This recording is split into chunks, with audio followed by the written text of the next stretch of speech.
Olá, hoje eu vou falar sobre um importante benefício da constituição de uma holding familiar, que é a previsão constitucional de imunidade tributária na transferência de bens de uma pessoa física para uma sociedade, para uma pessoa jurídica, como forma de integralização do capital social dessa empresa, no nosso caso, uma holding familiar.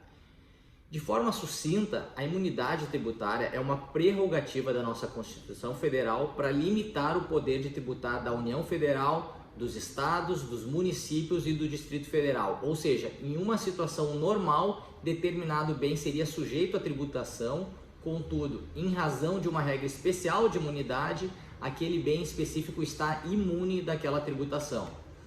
Isso tem um forte impacto na organização do planejamento patrimonial familiar, na medida que, quando do falecimento de uma pessoa que possui um patrimônio, em não havendo essa prévia constituição do planejamento patrimonial familiar, esse patrimônio ele será, por força de lei, submetido ao inventário. E para que ele seja transferido para os herdeiros, haverá obrigatoriamente a incidência tributária, nesse caso, do ITCMD, que no Brasil pode chegar até 8%, como é o caso do Rio de Janeiro, mas varia de estado para estado, e no Rio Grande do Sul aqui nós temos a alíquota máxima de 6% sobre o valor desse patrimônio. É importante ressaltar que o ITCMD também incide no caso de doação, não sendo restrito somente à transferência por causa mortes. Então não há como fugir desse imposto na transferência de patrimônio de uma pessoa física para uma pessoa física, por evento morte ou doação, e nem mesmo na compra e venda, porque nesse caso a incidência é de um outro imposto, o ITBI.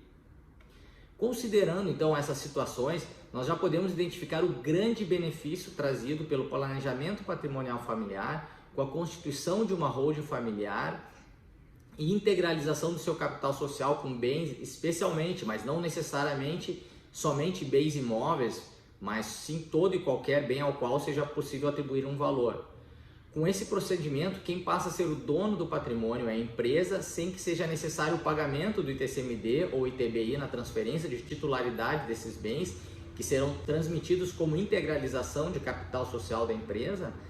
sendo que os sócios ou os donos dessa empresa serão o antigo proprietário, pessoa física do patrimônio, e os seus herdeiros, quem ele atribuir esses bens, né, as cotas dessa sociedade, que poderão então administrar esse patrimônio de uma forma muito mais eficiente, bem como terão uma maior proteção sobre ele. Nós estamos aqui falando de economia, eficiência e segurança do patrimônio da sua família. Pense muito bem nisso.